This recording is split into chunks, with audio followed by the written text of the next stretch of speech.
നമസ്കാരം. ബ ബ ബ ഭയ, ഭക്തി, ബഹുമാനം. ഞാൻ ആ സിനിമ കണ്ടായിരുന്നു.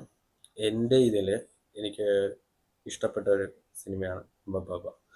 വളരെ എൻ്റർടൈൻമെൻറ്റും ഒരു എന്താ ആവേശമായിട്ടുള്ളൊരു സിനിമയാണത്. ഈ സിനിമയുടെ ആളുകൾ തന്നെ പറഞ്ഞിട്ടുണ്ട്, ഇതിന് ഒരു തരത്തിലുള്ള ലോജിക്കും ഇല്ല. മുഴുവനും വട്ടത്തരമാണ്. ഇത് വട്ടന്മാരുടെ പടമാണ്. അവരുടെ അഴിഞ്ഞാട്ടമാണ്. ഈ സിനിമ കാണുമ്പോൾ തന്നെ നമുക്ക് മനസ്സിലാവും മൊത്തം വട്ടത്തരമാണ്. ഇതിനകത്ത് നല്ല കോമഡികളുമുണ്ട്. ഇതിനകത്ത് ദിലീപുണ്ട്, ലാലേട്ടനുണ്ട്, ദേവ്ജി ഉണ്ട്, വിനീത് ശ്രീനിവാസൻ, ധ്യാൻ ശ്രീനിവാസൻ, സലീം കുമാർ, സാൻഡി മാസ്റ്റർ, ബൈജു. പിന്നെ നമുക്കറിയുന്ന ആളുകളും ഇതിൻ്റെ അകത്തുണ്ട്. ഈ സിനിമ എന്ന് വെച്ചാൽ നമ്മുടെ ഈ സോഷ്യൽ മീഡിയയിലൊക്കെ ട്രോളും വൈറലൊക്കെ ആയിട്ട് വരുന്ന ഇതുണ്ടല്ലോ, അതിൻ്റെ ചെറിയ ഇതൊക്കെ വെച്ചൊക്കെ ഉള്ളൊരു സിനിമയാണ് ഇപ്പോൾ ദിലീപേട്ടൻ്റെ റൺവേ, പിന്നെ റിയാസ് ഖാൻ്റെ അടിച്ചുകയറി വാ, അതുപോലുള്ള എന്താ ഈ മുകുന്ദൻ ഉണ്ണിയുണ്ടോ, മീശ മുതൽ, അതൊക്കെയാണ് ഈ സിനിമയുടെ ഒരു ഇത് വെച്ചിരിക്കുന്നത്. പിന്നെ ഇതിന് നല്ലൊരു കഥയുണ്ട്. പിന്നെ ഈ സിനിമ എനിക്ക് മനസ്സിലായത്, ഇത് നമുക്ക് ഒരു ബോധം അല്ലെങ്കിൽ നമ്മളോട് ഇത് തരികയാണ്, ഒരു ഓർമ്മവെപ്പ് തരികയാണ്. ഇത് ഏറ്റവും കൂടുതൽ കൊണ്ടിരിക്കുന്നത് അല്ലെങ്കിൽ പണി കൊടുത്തിരിക്കുന്നത് പിണറായി വിജയനാണ്. അത് ഈ സിനിമയിൽ പറയുന്നുണ്ട്. ബൈജു ആണ് ഈ സിനിമയിലെ വില്ലൻ. അപ്പോൾ ബൈജു CM ആണ്. ഇയാൾ ഒരു പാർട്ടിയുടെ സമ്മേളനത്തിൽ വെച്ച് ദിലീപ് കരിക്കിൻ്റെ അകത്ത് ഈ വയറിളകാൻ വേണ്ടിയിട്ട് കലക്കി കൊടുത്തു. പുള്ളി പ്രസംഗിച്ച് കഴിഞ്ഞ് കുറച്ച് കഴിയുമ്പോൾ ടോയ്ലറ്റിൽ പോകാൻ പറ്റി. അപ്പോൾ ദിലീപ് പുള്ളിയുടെ അംബാസഡർ എടുത്തുകൊണ്ട് വന്ന് നോബിയും വേറെ രണ്ടുപേരെയൊക്കെ വെച്ച് അവരെല്ലാവരെയും ഇടിച്ചിട്ടിട്ട് ദിലീപേട്ടൻ ബൈജുവിനെ തട്ടിക്കൊണ്ടുപോകും. കാരണമുണ്ട്, ഈ ബൈജുവും ദിലീപുമായിട്ട് കണക്ട് ചെയ്യുന്ന ഒരു സ്റ്റോറി ഉണ്ട്. ഇതൊരു റിവെഞ്ചാണ്. പിന്നെ ഇതിൻ്റെ അത് നല്ല കോമഡി ഉണ്ട്. ഇപ്പം ദേവ്ജിയുടെ കോമഡി എനിക്ക് ഭയങ്കര ഇഷ്ടമാണ്. പുള്ളിയുടെ ഇതുണ്ടല്ലോ, ട്രോളുണ്ടല്ലോ, അതിപ്പോൾ പറയാൻ പറ്റത്തില്ല. പിന്നെ വിനീത് ശ്രീനിവാസനായിട്ട് ഫോണിൽ കൂടെ സംസാരിക്കുമ്പോൾ പുള്ളി സിനിമയിൽ തെറി പറയില്ല, മനസ്സിൽ തെറി പറയില്ല, അതുകൊണ്ട്. പിന്നെ വേറൊരു കോമഡിയാണ് ധ്യാൻ ശ്രീനിവാസൻ. ധ്യാൻ ശ്രീനിവാസൻ്റെ നാട്ടിൽ അറിയപ്പെടുന്നത് തന്നെയാണ് ഈ സിനിമയിലും അറിയപ്പെടുന്ന ഇൻ്റർവ്യൂ സ്റ്റാർ. അതുപോലെ തന്നെ വിനീത് ശ്രീനിവാസന്, പുള്ളിയും ചെന്നൈയാണ്, ചെന്നൈയിൽ നിന്ന് എപ്പോഴും വരത്തുള്ളൂ എന്ന് പറയും. ശരിക്കും നടക്കേണ്ടത്, ഒരു ജീവിതത്തിൽ നടക്കേണ്ട കാര്യം ഈ സിനിമയിൽ ചെയ്തിട്ടുണ്ട്. ഇപ്പോൾ ധ്യാൻ ശ്രീനിവാസനും വിനീത് ശ്രീനിവാസനും തമ്മിൽ ഉണ്ടാകേണ്ട സംസാരം, അതിനകത്ത് വിനീത് ശ്രീനിവാസൻ പറയേണ്ടത്, ഇവൻ്റെ പരിപാടി എന്ന് പറഞ്ഞാൽ എന്നെയും അച്ഛനെയും പറ്റി, എന്നെയും എൻ്റെ അച്ഛനെയും പറ്റി കുറ്റം പറയലാണ് ഇവൻ്റെ പരിപാടി എന്ന് പറയും. കുടുംബത്തെക്കുറിച്ച് കുറ്റം പറയലാണ് ഓൺലൈൻ വീഡിയോ എൻ്റെ പരിപാടിയാണ്. അത് നല്ല ഇതായിരുന്നു. പിന്നെ വിനീത് ശ്രീനിവാസൻ ബൈജുവിൻ്റെ മകനായിട്ടാണ്, അപ്പോൾ ഒരു പോലീസുകാരനായിട്ടാണ്. അപ്പോൾ ഈ ബൈജുവിനെ തട്ടിക്കൊണ്ടുപോയത് ആരാണെന്ന് കണ്ടുപിടിക്കാൻ വേണ്ടിയിട്ട് വന്ന ആളാണ്. പക്ഷെ ദേവ്ജിക്ക് കുറച്ചും കൂടെ കൊടുക്കായിരുന്നു, പുള്ളി അധികം നിർത്തിയില്ല.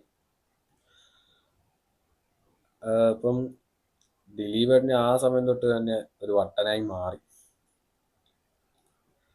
പിന്നെ ഇതിൻ്റെ അകത്ത് ഞാൻ പറഞ്ഞല്ലോ, ഇത് ഈ പിണറായി വിജയനൊക്കെ കൊടുക്കുന്ന ഒരു അടിയാണ് ഈ സിനിമ. മുതൽവൻ്റെ ചെറിയൊരു എഫക്റ്റിൻ്റെ അതുണ്ട്. നാട്ടിലെ പ്രശ്നം, ജനങ്ങളുടെയൊക്കെ പ്രശ്നം അറിയാലോ. അപ്പോൾ ഒരു വാനിൻ്റെ അകത്ത് ജനങ്ങളുടെ എല്ലാ പ്രശ്നവും അതിൻ്റെ അകത്ത് കൊണ്ടിട്ടേക്കണം. ഭാരതി ബിസ്ക്കറ്റ് അങ്ങനത്തെ ആ വണ്ടിയുടെ പേര്, അതിൻ്റെ അകത്ത് കൊണ്ടിട്ടേക്കണം. അപ്പോൾ എല്ലാവരും പോലീസുകാരും എല്ലാവരും ഭയങ്കര കാത്തിരിപ്പാണ്, ആരാണ് ഈ വണ്ടി എടുത്തുകൊണ്ട് പോകുന്നത്, അവൻ ഏതവനാണെന്ന് കണ്ടുപിടിക്കാനുള്ള നിൽപ്പാണ്.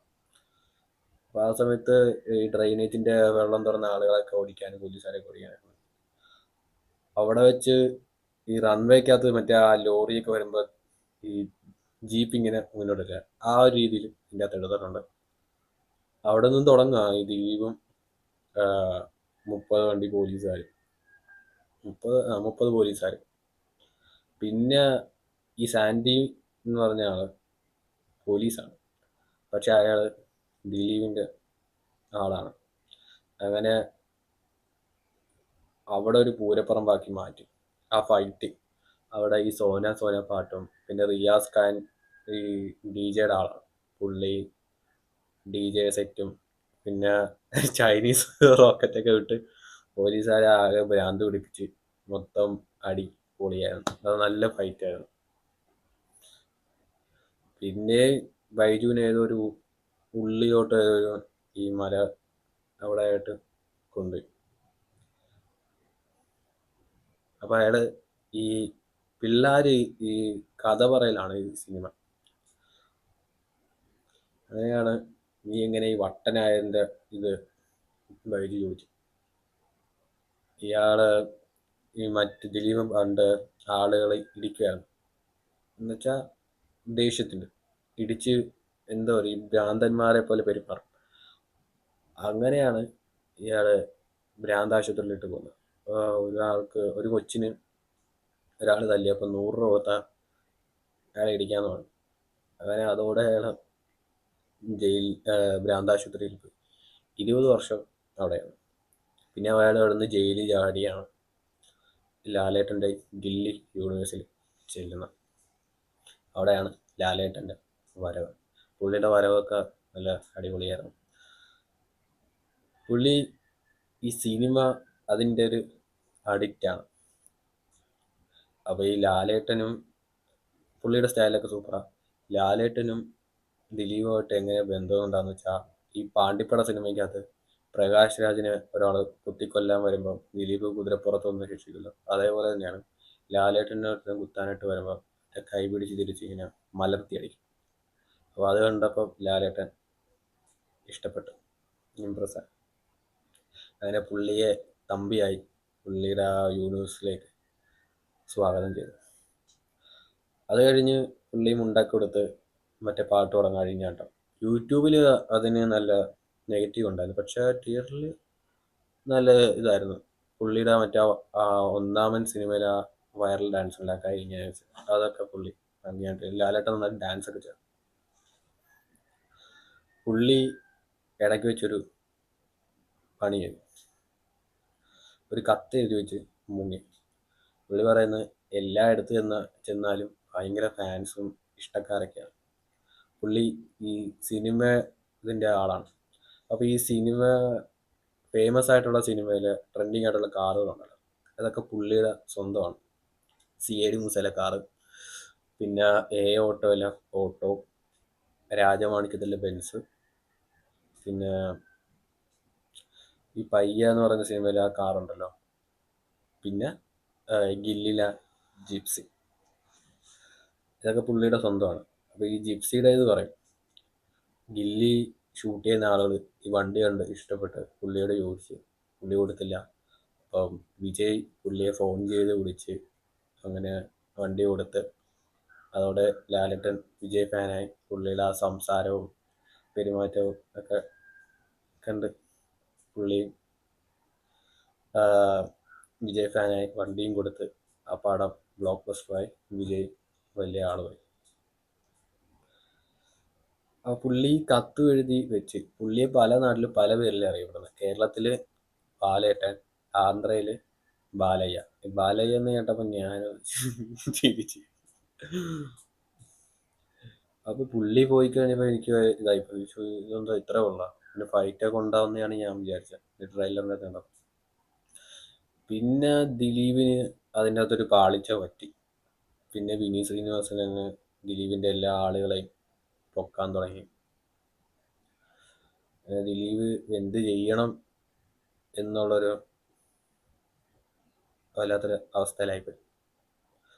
അങ്ങനെ നിൽക്കുമ്പോഴാണ് ഈ ബൈജുവും കൊണ്ട് ദിലീപ് രക്ഷപ്പെടുക, പോലീസ് പിടിക്കാതിരിക്കാൻ. അങ്ങനെ നിൽക്കുമ്പോഴാണ് കാട്ടിൽ കൂടെ ലാലേട്ടൻ്റെ ആ വരവ് ലോറിക്കകത്ത്. ആ മറ്റേ സ്ഫടികത്തിൻ്റെ അകത്ത് തൂക്കിയിടുന്ന മറ്റേ ഇതുണ്ടല്ലോ, ഒരു മാലയുണ്ട്, അത് കണ്ടപ്പോൾ മനസ്സിലായി ലാലേട്ടനാണ്.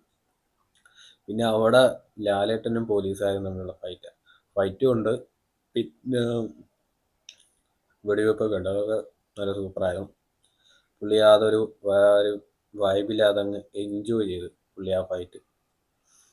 പുള്ളിക്ക് ഈ കാറ് ഒക്കെ ഭയങ്കര ഇഷ്ടമല്ല. അപ്പോൾ അതിൻ്റെ ദിലീപിനൊരു മോഡിഫൈ ചെയ്ത ഒരു കാറും കൊടുത്ത് രക്ഷപ്പെടാനായിട്ട് പറഞ്ഞു. ആ കാറ് നല്ല ഇതാണ്. ഈ CID മൂസയ്ക്കകത്തുള്ള ആ ടെക്നിക്കുകൾ ആ വണ്ടിക്കകത്തുണ്ട്. ഈ ഗോലിയൊക്കെ പോകത്തില്ല. അതുപോലെ ദിലീപ് സ്വിച്ച് ചെയ്ത് നോക്കി ഈ ബോംബ്, ആ ബോംബ് ഇങ്ങനെ പറഞ്ഞ് വേറെ ആളുകളെ കാറ് ബ്ലാസ്റ്റായി. അവിടെ വെച്ച് പറയും, നീ കാണിച്ചു കൂട്ടുന്ന വലിയ ഭ്രാന്താണ്, വലിയ കുഴപ്പമാണ്. ദിലീപ് പറഞ്ഞു, എന്നെ ഭ്രാന്തനാക്കിയത് നിങ്ങളാണെന്ന്. കാരണം ദിലീപും ഇയാളും തമ്മിലൊരു ഫ്ലാഷ് ബാക്ക് ഉണ്ട്.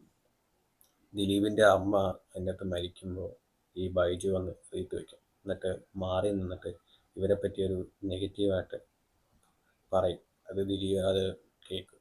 ഇത് ദിലീപിൻ്റെ കുട്ടിക്കാലത്ത് നടക്കുന്ന സംഭവമാണ്. അതിന് ഭയങ്കര ദേഷ്യവും അയാളുടെ ആ ഒരു ധാർഷ്ട്യമായിട്ടുള്ളൊരു ചിരിയും ഒക്കെ ഭയങ്കര ദേഷ്യമാണ്.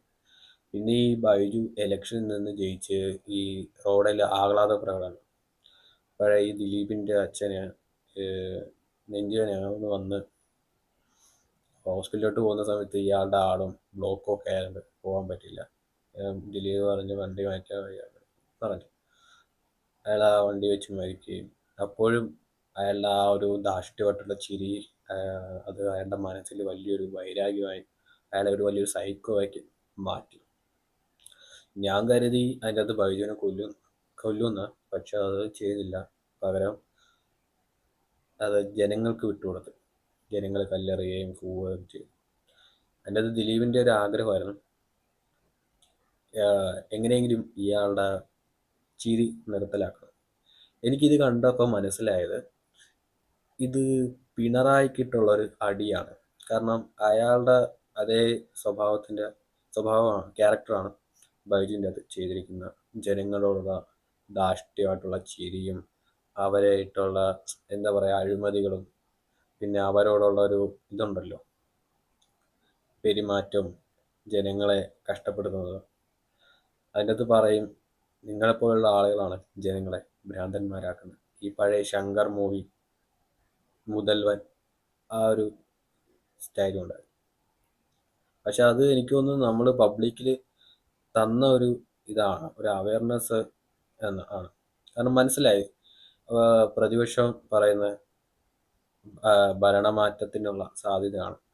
മണിയമ്പിള്ള രാജുവാണ് പ്രതിപക്ഷ നേതാവായിട്ട് റോൾ ചെയ്തത്. അപ്പം ഇതിൻ്റെ അകത്ത് OG എന്ന് പറയല, വീണ്ടും പിന്നെ ദിലീപിനെ പിടിച്ചിട്ട് ജയിലിൽ. ഈ OG എന്ന് പറയല, അത് ഒറിജിനൽ മാത്രമല്ല, അതിന് വേറൊരു പേരും കൊണ്ട് ഈ ലാലേട്ടൻ ഈ ഓസ്കാർ എന്ന് പറഞ്ഞ ടീമിലെ ആളുകളെ കൊല്ലും. ഇൻട്രോയ്ക്കകത്ത് കാണും. അത് പിന്നീട് അത് ഓസ്കാറും പിന്നെ ഗില്ലി യൂണിവേഴ്സുമായിട്ടുള്ള ഒരു ഫൈറ്റായി മാറും. ഇതിന് സെക്കൻഡ് പാർട്ട് വരാൻ സാധ്യതയുണ്ട്. ഇനി അടുത്തത് ഇതാണ്.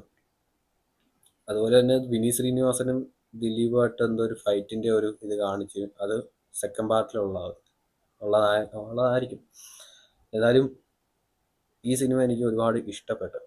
പിന്നെ ഇതിന് ഒരുപാട് നെഗറ്റീവുകൾ ആളുകൾ പറയുന്നുണ്ട്. കാരണം എനിക്ക് മനസ്സിലാവുന്നത് ചിലപ്പോൾ ഈ പിണറായിയെ പൊള്ളിച്ച് പറഞ്ഞത് അല്ലെങ്കിൽ കാണിച്ചത് കൊണ്ടായിരിക്കാം അയാളെ ഇഷ്ടം, അല്ല അയാളുടെ പാർട്ടിയെ ഇഷ്ടമുള്ള ആളുകളായിരിക്കാം ഇതിന് നെഗറ്റീവ് പറയുന്നത്. പക്ഷെ മറ്റ് ബഹുഭൂരിപക്ഷം ആളുകളും ഈ സിനിമ വളരെ എൻ്റർടൈൻമെൻ്റ് ആണ്, ഇത് സൂപ്പറാണെന്നൊക്കെ പറയുന്നവരുണ്ട്, നല്ല അഭിപ്രായം പറയുന്നവരുണ്ട്.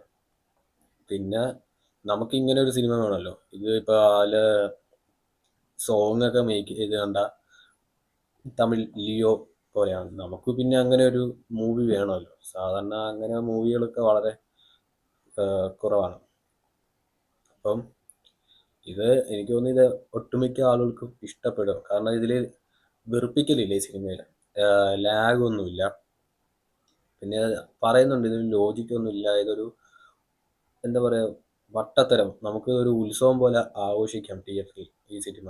അത്രയൊക്കെ അതിനുള്ള കാര്യങ്ങളാണ് ചെയ്തിരിക്കുന്നത്. അതിൻ്റെ മേക്കിങ്ങും കാര്യങ്ങളൊക്കെ സൂപ്പറാണ്. ഫൈറ്റും ഒക്കെ സൂപ്പറാണ്. പക്ഷെ ഒരുപാട് നെഗറ്റീവുകൾ ഇതിനെ ആളുകൾ വെറുതെ അടിച്ച് ഏൽപ്പിക്കുന്നുണ്ട്. അതൊന്നും നോക്കണ്ട.